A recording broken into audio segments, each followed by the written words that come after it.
We are live. So, da, da, da. Hi everybody, and welcome to the first official episode of Dice and Pen, my little vlog series for all your hobby needs, from video games to miniatures to board games to everything in between. Today I figured we'd start with something a little near and dear to my heart, something I've been doing for the last 10 years, and start talking about some WoW healing. Today I'm joined by the Matticus. You can go ahead and introduce yourself there, Matty. Hi, I'm Matt. How you doing? Yeah? No? No? Alright. I don't know. No reaction as of yet. So, today was actually kind of a weird day for healers. We got a dev water cooler from the developers of Blizzard, and it was all focused on healing. And a lot of people's knee-jerk reaction was that every change that was coming was basically purely based on nothing other than PvP. What did you think about that? Sounds about right. Well, much of it was to do with the whole cast time thing, the whole health and resilience thing. And I'll be fairly honest. I kind of skipped that first third of it because it was like, oh, PvP stuff, resilience. I tuned out that first bit. I would just kind of kept scrolling down towards more with the what changes were coming towards the spells, what was getting removed, what was being tacked on, what was being modified, that sort of thing. That stuff caught my attention more than the resilience changes. Well, and obviously that is a big thing, but for the PvP players, probably the biggest thing that I noticed was that there's a big reduction in crit heals. So crit heals normally right now are 200% of the normal healing value. For PvP purposes, they're knocking 50% off, so they're bringing it down to 150% of their normal effect. And there's going to be a whole lot of other computations based on PvP power, resilience, and all sorts of other good things like that. There is a lot of this maybe based around the PvP, sure. Right now, instant cast is pretty ridiculous for a lot of the healing classes. You'll hear a lot of people talk about how insane monks are, or priests are, or even shaman are in Battlegrounds, and how unkillable healers are. This is going to address a lot of that. But like you, Matt, I was a little more interested in what's going on with the retuning of the healing spells.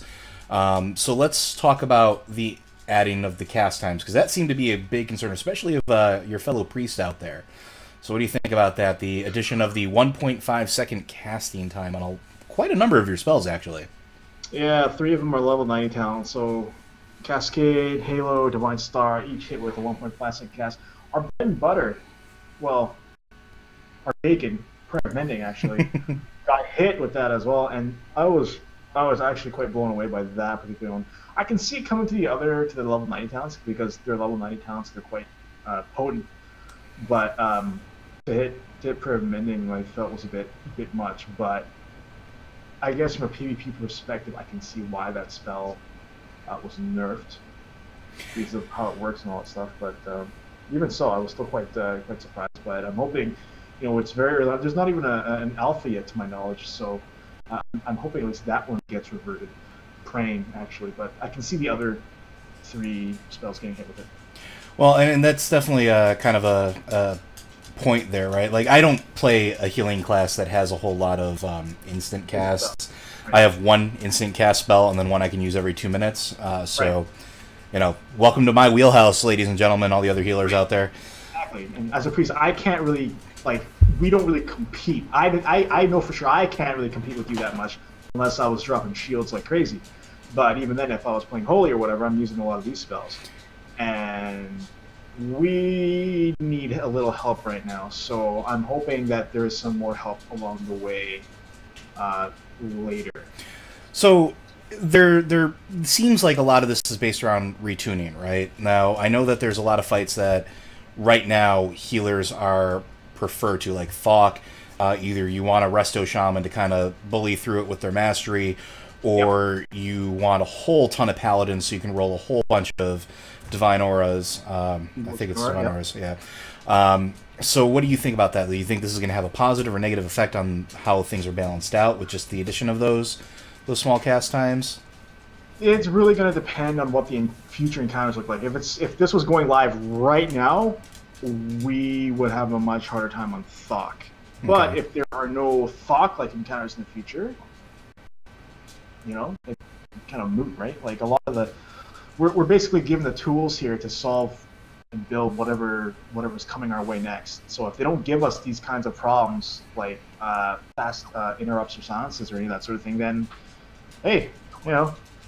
So you hit on something there too. We're talking about, like, when we're talking about Thok, you're talking about future fights, kind of like Thok. So there was some Twitter interaction with, I believe it was DevWatcher. DevWatcher stated that a lot of this also has to do with how they want to prepare other encounters. Because right now, there is this big thing where they have to account for healers being able to top off players so quickly that they have to make it so that bosses have the option to kill a player before a healer has a chance to react. Do you think that with this in mind, they're starting to look at trying to add more depth or diversity to the raid encounters like that? Because I know in Siege of Orgrimmar, there are some fights that are just absolutely silly. Like, I've seen Garrosh one-shot a tank, and that's just, to me, that's absolutely mind-boggling to have something like that. And we're not talking like pre-nerf Cthulhu for all those out of you that tried to heal that back in the day, where somebody was going to die at any given point in time. That's not really what they've been trying to do for years. So do you think this is going to actually enable them to do that? Yeah, I hope so. I mean, it'll add a bit more diversity, that's for sure. Okay.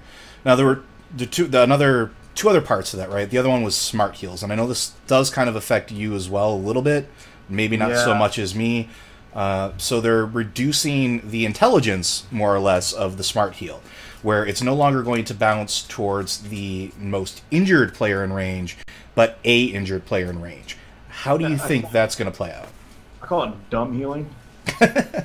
Well, I'm actually more concerned about chain heal more than anything else, oddly enough, because it's just of the nature of how chain heal works. But I think in my case, there's like a handful of spells which utilize the smart heal mechanic, and it's more a question of what are you going to do afterwards. You know, if you have a couple players that are injured, yes, your dumb heal might hit them, but it might not.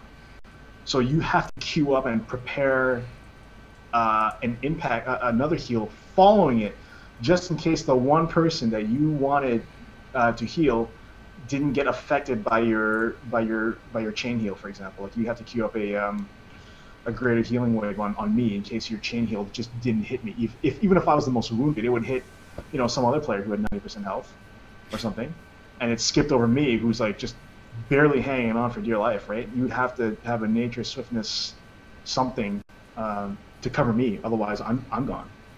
And then not only that now, so now you have to ask yourself, well, should I even bother using a chain heal at this point, or should I just switch to the guaranteed greater healing wave and forego the other 3 or 4 players that are also moderately injured, right? Like, it's those kinds of tactical decisions that now have to be considered.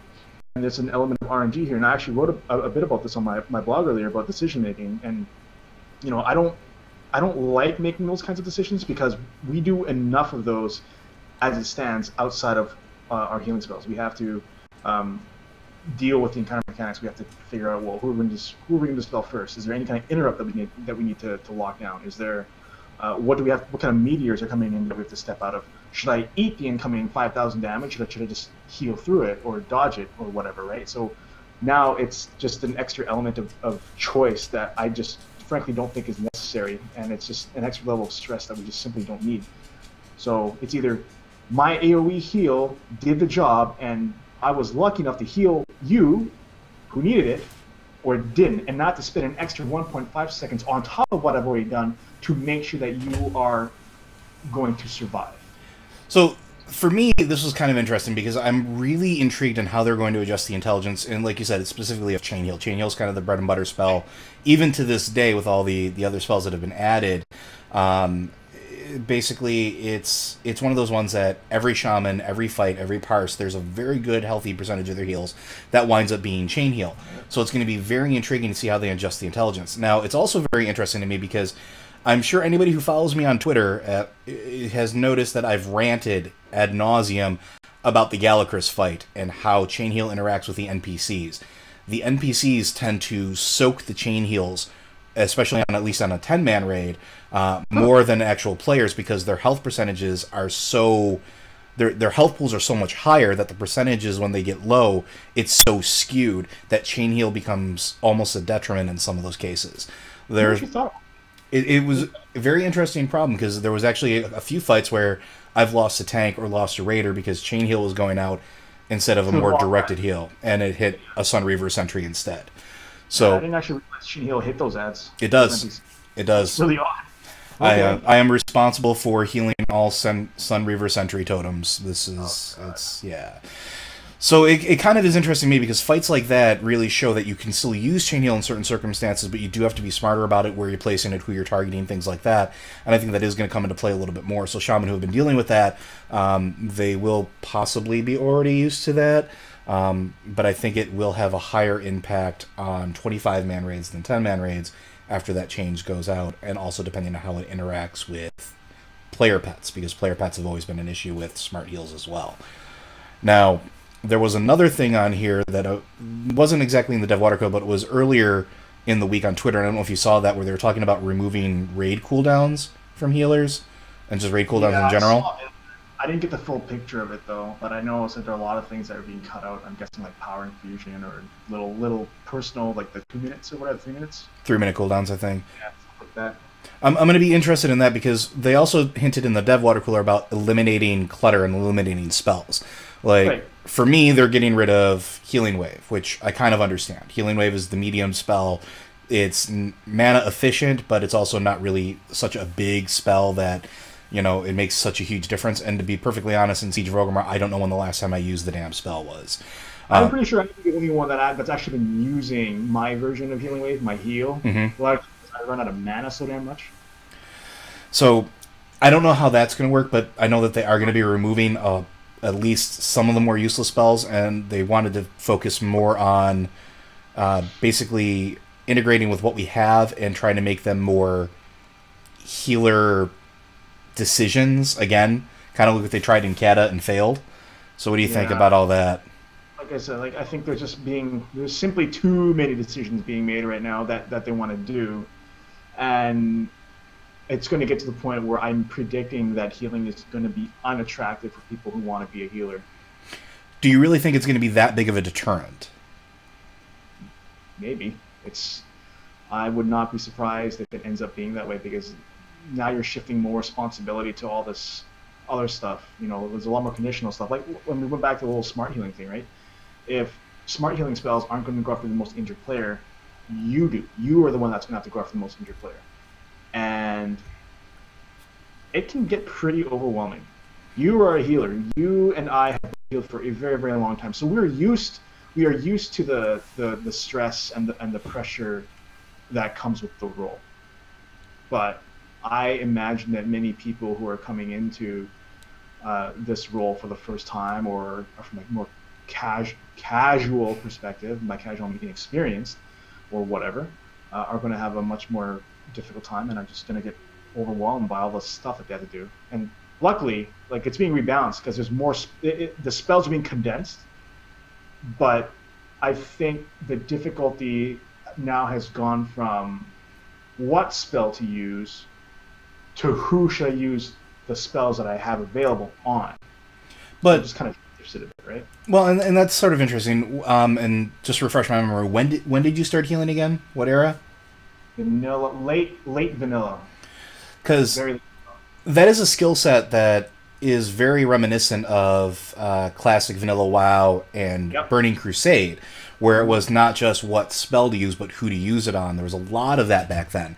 And I don't know if you noticed this, but a lot of the people that seemed very off-put by this dev water cooler, at least the ones that I interacted with today or saw comments on, were old healers that were sort of pining weeks prior to wanting something more like the classic versions of WoW. And I was not one of them. I know what it was like. I didn't want that, okay? Because I know what it was like, and it sucked. You were one of 8 healers usually in a 40-man group or something like that, right? Yeah, it was one per every group of 5-man. Yeah. Yeah. So which actually, that's another thing. I don't know if you consider that, but Mythic is obviously 20, so there's now less targets at the heroic level, but obviously you can go up to 25 in a normal or heroic, so you can scale and bring however many you want. So I guess there's also that. There is that to consider.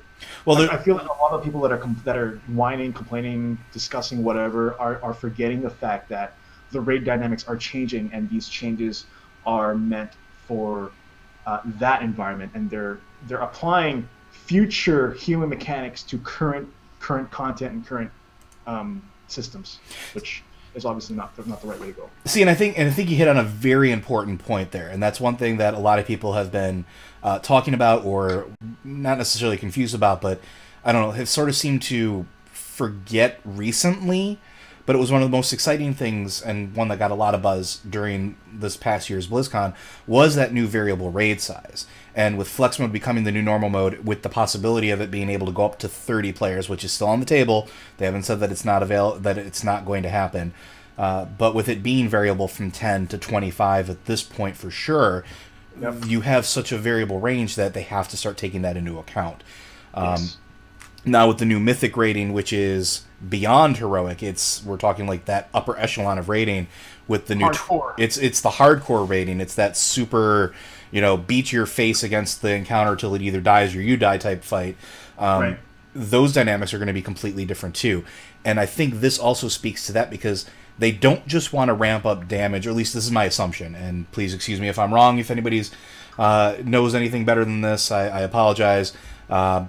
But it seems like they want to do more interesting things for healers in those fights, as opposed to just ramping up the mob damage. So they add another ability that has to be taken into consideration, whether it's a debuff that may potentially one-shot something if its attention is not paid to, a tank or a person in the raid, or whatever the case may be. Maybe a meteor that targets somebody at random and needs to be dealt with.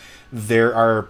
we don't know. There's an infinite number of possibilities what they could possibly add in there, or different variations of it, or permutations of stuff that we've already seen that they can make better, just because they don't have to worry about it having to hit for, 1.6 million hit points worth of damage, because that's not going to be really a factor at this point.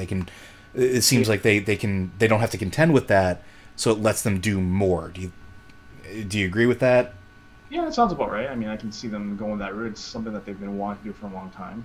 It's sort of in line with what they had planned for early Cataclysm, which I don't know if they actually succeeded towards the tail end. Cata was, and Cata healing, and this is my experience with it, Cata healing started out very triage heavy. When you got into the heroics were absolutely brutal, and they were super punchy. Raids weren't as bad, but there was still a whole lot of triage and a lot of healer communication going on. But as gear scaled, it sort of got out of hand, and triage kind of fell to the wayside. And I'm forced it at that point, right? You didn't care anymore. Right. So you didn't care because you were able to ignore mechanics by standing in the bad and not having to worry about it, or heal through the bad because you had the stats to compensate for it. Right. And it also seems like this is also a way to help start adjust or account for that, really. So then they can start doing different itemization. They don't have to worry about giving you larger item pools, and they can start looking at itemization in smaller chunks as well for healers, versus making sure that you can deal that and handle that 1.6 million damage spike.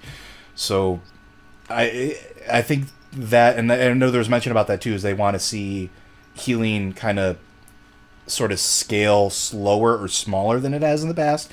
Because honestly, you start at the beginning of the expansion, healers, you feel like you're this powerful. You're an inch tall fighting against a 9-foot giant, and then you get a little gear under your belt, and then all of a sudden you're 6 feet tall and fighting against maybe a 9-foot giant.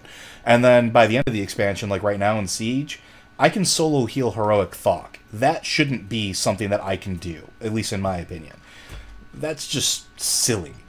Like, you are now the giant. You are now the giant that the bosses have to contend with. And I kind of would like to see, at least me personally, I would like to see that smaller incrementation. I would like to work for it. I would like it to have a little more thought process behind the healing instead of just rolling my face over the keyboard. Mm-hmm. So yeah, that's about right. I mean, that's what they want to do. That's the direction they'd like to go. So, we just gotta wait and see if it pans out or not. Now, what would you like to see out of all these healer changes? Like, if you can make a request, like, right now, and somebody at Blizzard would listen and say, hey, that's a great idea, and regardless of what it is, what would you want? So, there's what I want, what we're probably not going to get, ever, What's that? No cooldown and circle of healing would be great, personally. That I know it's never going to happen though. Yeah, it's probably not. I just kind of miss slamming the spacebar and watching hockey games. Just using brain circle of healing, just do everything. But I know it's never ever going to happen. Yeah, the AFK healing. Yeah, but I guess on a more realistic note, though, it's nice to see the abilities and stuff being retuned and rebalanced across the board further. I feel that every class, every tier has a chance of excelling, and there's always one flavor. It's not even flavor of the month; it's like flavor of the raid. You know what I mean? Like there's always that one class that's super awesome for that tier. Like, I think Restal Druids or something were pretty damn good. A couple of last expansion at some point. Even right now when they retuned Efflorescence was crazy for a lot of these fights. Discipline Priests are just still consistently rocking it out. But you know, it's kind of ridiculous, I guess. But I guess there has to be at least one super overpowered class, and it's always going to change from tier to tier based on the encounters and all that stuff. I think if there's one thing I want to see change, personally, I would like to see that 1.57 casting per minute get rescinded, personally. But that's, you know, I don't have an alternative to offer up, though, at this point, right, to compensate. Like, I know why it's being nerfed. It's because it's instant and because it just bounces back and forth between whatever, 2 people, 3 people in PvP, and it's awfully annoying. But, yeah, I don't know how else they can retune it. Maybe make the missile speed travel slower? I don't know. That is a very good question. I mean, me personally, what I'm hoping that is the end result of this is greater healer balance. One of the biggest things that I've always contended with as a heal lead or as a raider is that sometimes you're just not optimized for fight. Sometimes, you know, you wind up bringing the class and not the player because that class is so overpowered for a fight, or because they have a certain tool that just completely negates a mechanic or makes a mechanic so much easier to deal with. I would like to see greater parity between the classes, and we started to get that a little bit at the beginning of Kata, and even at the beginning of Mists, where all the healers had the rather insane potential to hit super high numbers, but for lack of a better term, all the encounters seemed to kind of take into account each of the healers that were going, and this included the monks, which were brand new at the time. So, but as things progressed, it seemed like that got out of hand. I would like to see us return to, you know, oh, I can bring a Resto Druid, or I can bring that priest, whoever's on and, you know, knows the fight and can do the fight, can do the Hagen dance, who can not stand in the bed, who knows how to look for a void zone, and can still make those really important decisions on, like, who to heal, what heal to use, who knows things about mana efficiency, who knows how to triage. I would like to see that become more of a factor, like higher skill, less you just happen to be the right class. Yeah, that's exactly it. And, you know, we're seeing a reduction in the size of our toolboxes here. So maybe that'll help contribute to it, right? I hope so. And that's another thing. Like, and I don't know about you, but do you use every healing spell you have right now when you heal? Yeah, I know you don't use Healing Wave. I use my equivalent of Healing Wave when I run out, or if I have nothing else to do and everyone's at full health. What else am I going to do, right? Yeah, like everyone's at full health. I'm just going to spam heal and get the mastery going or something, right?